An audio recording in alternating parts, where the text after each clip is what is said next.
आगे बढ़ेंगे हमारे अगले सेशन की ओर। अब आ रहे हैं वसूली भाई, नाम तो सुना ही होगा। गोलमाल फिल्म में वसूली भाई बनकर लोगों के दिलों में बसने वाले मुकेश तिवारी का अपना अलग ही जलवा है। नेगेटिव और कॉमेडी किरदारों से इन्होंने बॉलीवुड में अपनी जगह बनाई। तो चलिए देर किस बात की, बढ़ते हैं हमारे अगले सेशन की ओर, जिसका नाम है वसूली भाई को।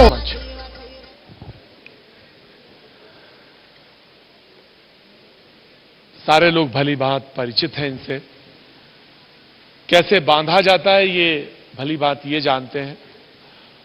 और मैं जब टटोल रहा था, कुछ देख रहा था, बातें तो तमाम हैं, मैं जब देख रहा था 19 मिनट हमारी बातचीत होनी है आपसे, तो मेरे मन में आया कहां से शुरू करें। एक कलाकार से, एक आर्टिस्ट से बातचीत शुरू करनी है, कहां से शुरू करें। एक आपका डायलॉग है, मेरे मन को भाया मैंने कुत्ता काट कर खाया। उठाइए माइक। जी धन्यवाद, बहुत बहुत शुक्रिया। और 20 साल 22 साल पुराना संवाद आपने याद दिला दिया। China gate. चाइना गेट मेरी प्रथम फिल्म थी वो। हाँ। और निश्चित तौर पे उसी से सब कुछ मिला है। तो आपका बहुत बहुत धन्यवाद कि आपने उन यादों के झरोखे में आप मुझे ले गए।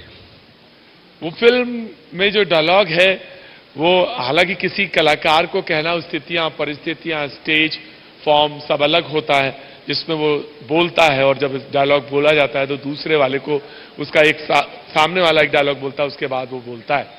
लेकिन मैं आज आपसे फिर से अनुरोध अगर करूं, और ये जो जनता सामने बैठी है और इसमें कुछ युवा नेता भी सामने दिखाई दे रहे हैं जिन्होंने अभी सेशन खत्म किया, और इनकी दोनों की जुगलबंदी देख के मुझे बहुत अच्छा लग रहा है।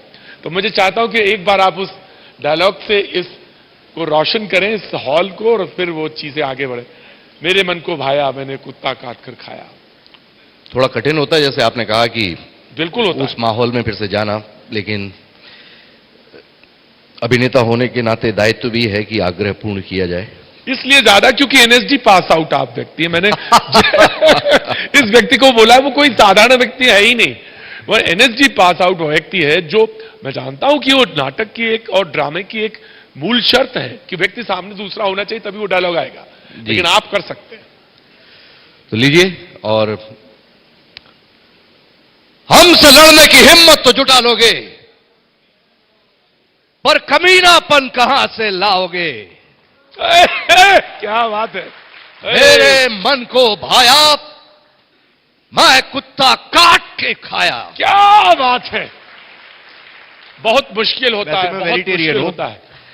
तो मेरे बारे में धारणा ना अख्तियार की जाए, वैसे वेजिटेरियन हूं, मैं शाकाहारी हूं। सच तो ये है, आप जिस तरह की कलाकार हैं, जिस तरह के आर्टिस्ट हैं, आपके साथ लाइनें बड़ी जुड़ी। मैं देख रहा था कि कई कई लाइनें, जैसे अभी कोई चल निकल मुझे पलवेल जाना है, बड़ी बड़ी लाइनें आपके साथ हैं, जुड़ जाती हैं। ये दर्शकों का प्यार है वस्तुतः। हम अभिनेताओं को कई बार लगता है कि हम अपना सब कुछ रच देते हैं, हम स्वयं बन जाते हैं, लेकिन मेरा बहुत शिद्दत से मानना है कि आपको रचता दर्शक ही है। हम इस भ्रम में रहते हैं कि हम सब कुछ हो गए हैं, हम पॉपुलर हो गए हैं। तो मेरे जीवन में बनाने वाले आप ही लोग हो, दर्शक वर्ग है, मेरा समाज है, मेरा मध्य प्रदेश है, मेरा देश है, और जो मैं नहीं बन पाया हूं उसका जिम्मेदार मैं हूं। क्या बात है। सागर से आपकी यात्रा शुरू होती है जी, और सागर से आप एनएसडी पहुंचते हैं, एनएसडी से फिर मुंबई, और इस पूरी समीकरण में संघर्ष तो है ही है, निश्चित तौर से बड़ा संघर्ष है। लेकिन एक आर्टिस्ट को जब सफलता मिलती है या मिलने लगती है, वो कब लगा आपको कि अच्छा अब मैं मुतमईन हो सकता हूं, संतुष्ट हो सकता हूं कि मैं मिनिस्टर बन गया हूं एक बार, मतलब वो नेता के संदर्भ में बात कही, मैं मिनिस्टर तो कम से कम बन गया। क्या आर्टिस्ट के जीवन में ऐसा कभी स्थायित्व या कोई चीज आती है? मुझे नहीं लगता कि हमें बहुत ज्यादा स्थायी होने की आवश्यकता है, ये एक तरीके का भ्रम है। हमें अपनी यात्रा निरंतर रखनी चाहिए, और संघर्ष उसका एक अवश्यंभावी भाग है, और वो होते रहना चाहिए, उतार चढ़ाव आते रहना चाहिए, वही जिंदगी का मजा है। और मेरे जीवन का संघर्ष ही चाइना गेट के बाद चालू हुआ। लोगों को लगा कि शायद अवार्ड मिल गए हैं और काफी डायलॉग लोकप्रिय हो गए हैं, संवाद लोकप्रिय हो गए हैं। लेकिन सबसे बड़ी दुविधा ये थी कि मुझे लोग पहचानते ही नहीं थे कि जिसने जगीरा किया है वो दिखता कैसा है। और इतना बाल दाढ़ी में ढका हुआ था मैं, जैसा जगीरा को पेश किया गया था।